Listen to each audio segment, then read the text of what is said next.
Ooh, 6 most disturbing footage caught on police dash cams. We should watch that. You want to watch that? Yes, yes? Okay.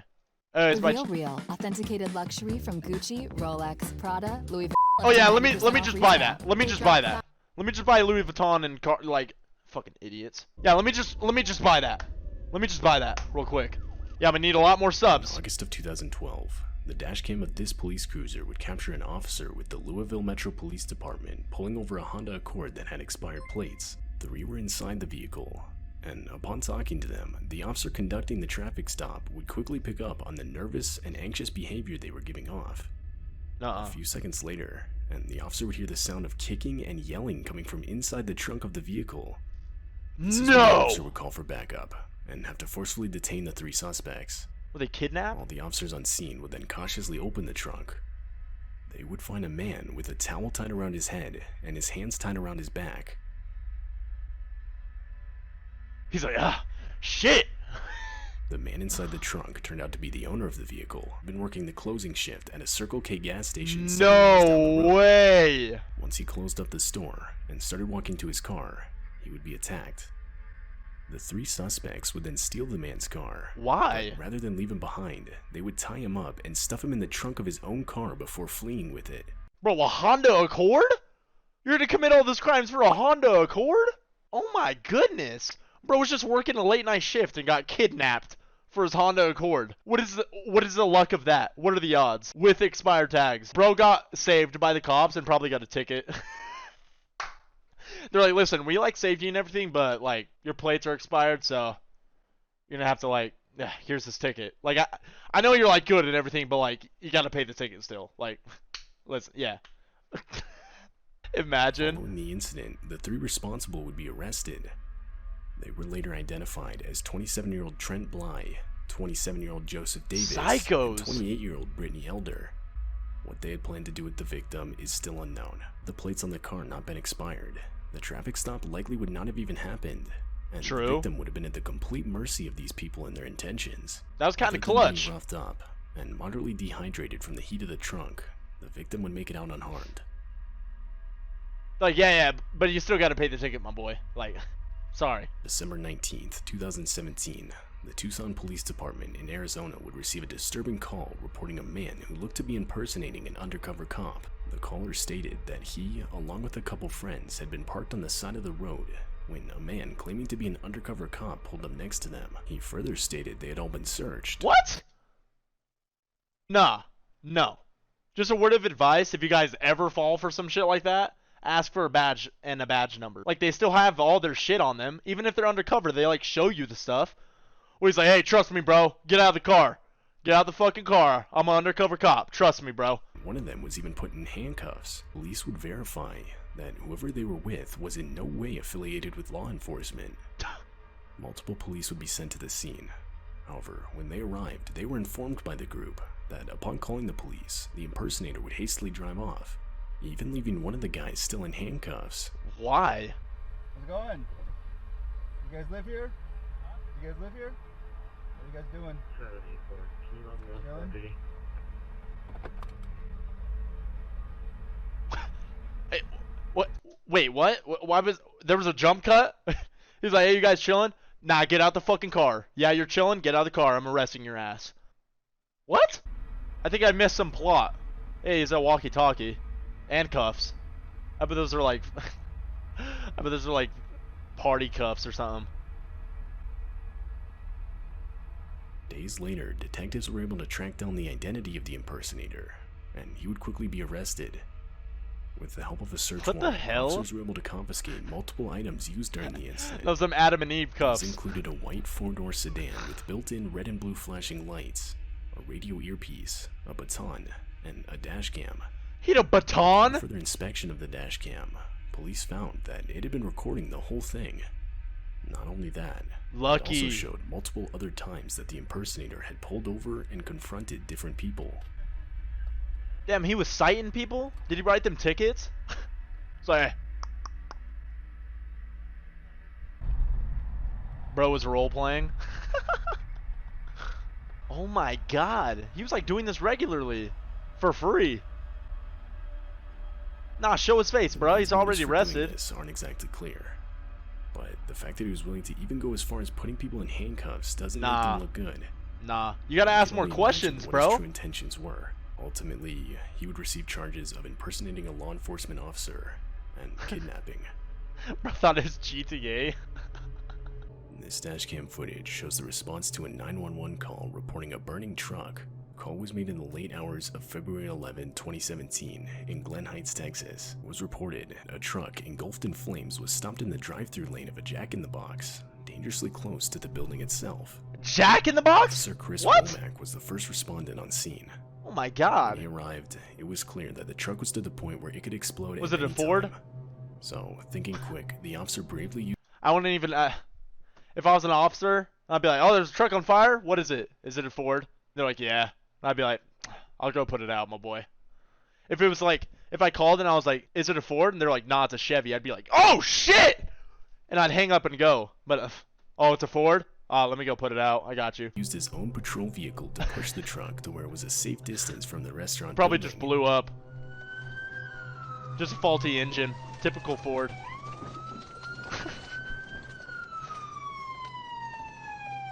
Oh my god!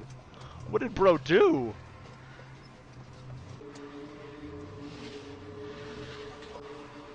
Are they gonna tell us what happened? Hey, thank you for the gifted, Steezy. The act was able to save any damage to the building. Was someone in It there? was also able to save any injuries from occurring, as none were ever reported. Oh, okay. That's good. They didn't even say what happened. There's no report on that? It was just a car on fire. Okay. I mean, I'm glad no one was hurt. What the hell? Richard Lee McNair was a man born in 1958 in Oklahoma.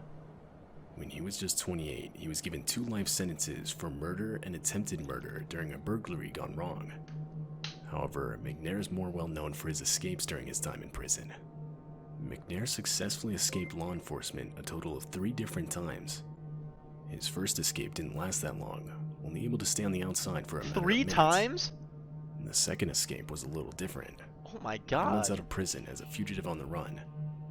Then, on April 5, 2006, McNair would make his 3rd and final attempt at escaping. It was successful, but seemingly not for long. As he was running on the side of the road, a police officer would notice him, and because police were informed of an escapee at the time, the officer would stop him. Bro was mid-escape? Temple, Clutch. you live around here, bud? No. Where you live at? Down the road by Pineville.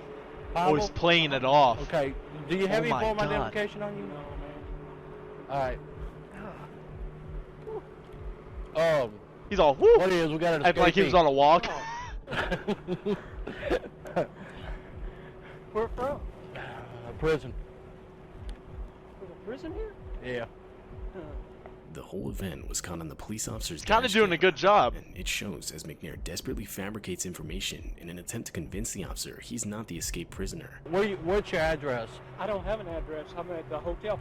We're working on houses and stuff like that, the roofing. Okay. Roofing? Yep. Okay. For my brother. All right. Where you Bro's staying quick at? with it. Bro's Is quick that, with it. Titus Steel or Titus Inn? Titus Inn. Little over. Little over. Where's that at? I don't even know the address. We just got into town about a week ago, and he dropped me off to jog. I always jog about 12 miles a day. Where'd he drop you off at? Up there on that road by, there's some construction. I'm just going building for up a there, jog. houses, All right. And he dropped me off. Who y'all work for? It's his, I know. What's the name of the company? Phil's Roofing. Okay. No. Did you go Not be stuttered. Not. Should've just been like Bill's roofing, bruh. through a briar patch or something? Well, yeah, roofing. I always roof in shorts and cut my scratches. Nah, he up fucked on, up. He stuttered. You know, the roofing. That's why He you was doing need pretty all good. that up.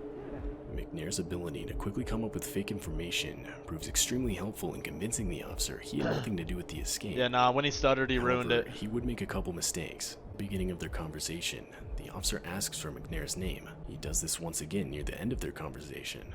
What's your name? Robert Jones. Robert Jones? Uh-huh. What's your name again? Jimmy Jones. McNair gives 2 different fake names. Though the Bro, he was doing so good with everything else, and he forgot his name. Out of all the stuff, out of all the lies he was telling, he forgot his fucking name. Jimmy Jones. Jimmy Johns. officer doesn't catch this, and in the end, actually lets McNair go, thinking bro he's was just close. a jogger. When I crossed the tracks down there, I saw you. He's like, oh, that's my middle running. name. I said, well, I go by Jimmy sometimes. how My lucky bad. can I be? No. I'm not no prison escapee. I'm sorry to have to hold you up, but Hey, no, I'm just doing my job, I know man. you are. Bro almost But, got away.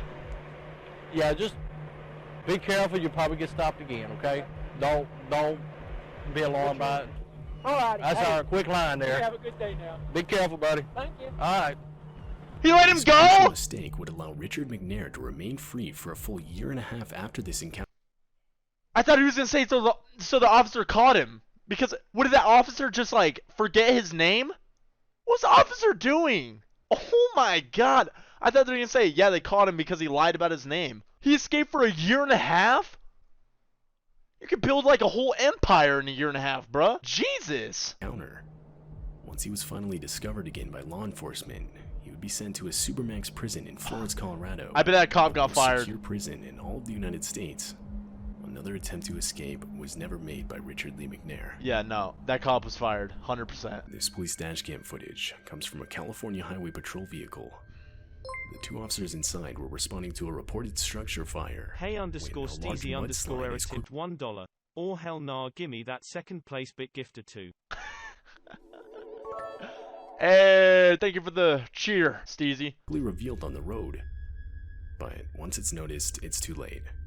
There wasn't enough time for the driver to react. What are they, Therefore, the patrol vehicle off-roading? is sent directly into it. All four wheels are quickly elevated off the ground. Oh spinning the my vehicle god. around and forcing it with the current of the mudslide. Are they okay?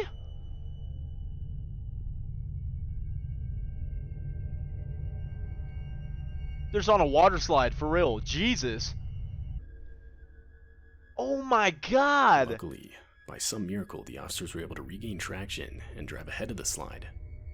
By that point, there wasn't much they could do but warn pedestrians and watch the disturbing Bro, sight of that's the so mudslide rushing scary. down the road That car and could have heading to their flipped. city. No, that car could have flipped and you would be fucked. You would be done.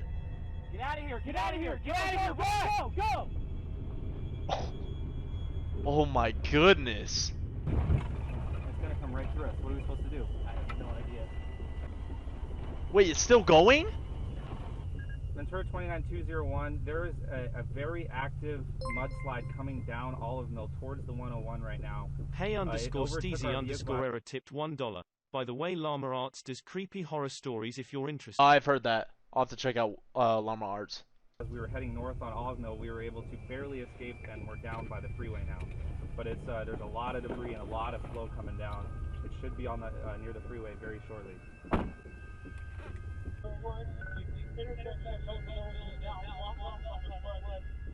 There's a movie about this mudslide? Oh my god! Mike, get in the car! Mike, get in the car! Get in the car! Mike, get in the car! Get in the Mike, car! Mike! Back up. What was that? Was he playing Game Boy? Mike just whips out the Game Boy. He's like, In the ah. morning hours of July 27th, 2018, police in Wyoming received multiple calls reporting a reckless wrong-way driver on the highway. Officers Rob Meredith and Chris DeBoer were the first on scene. In order to stop the driver, the officers were forced to use their own police cruiser as a makeshift barricade, which was all caught on their dash cam.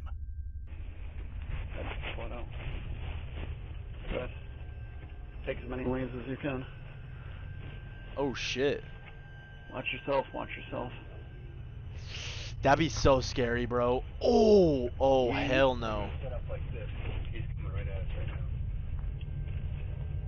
Alright, we got him coming at us, dispatch. As the two set up, the headlights of the wrong-way driver can be The seen broke quickly Boysian approaching. tipped $1. Disturbingly, they're showing no signs of slowing down, or even diverting their vehicle's path to avoid a head-on collision. Did he crash into them? Oh! You alright? Yep. Oh Quick my reaction of god! Chris DeBoer to turn the cruiser into the impact was the only thing saving the vehicles from a head-on collision. and Holy almost likely fatal shit, dude. situation. The wrong-way driver later stopped further down the road and was taken to the hospital for treatment. of God. injuries. He was a 60-year-old man and was charged with his third offense of operating a vehicle while intoxicated. As for the 2 police officers, they were lucky enough to make it out of the incident with only minor injuries. Bro, that was so lucky. Oh my god, dude. That was a good ass video. Let's go. Oh my goodness, dog. Bro, God bless the officers that have to deal with that random ass bullshit, bro. You just think you're gonna have like a normal day on the job and then some truck tries to freaking literally kill you with his own car. Oh my goodness. Yeah, W video. That was good.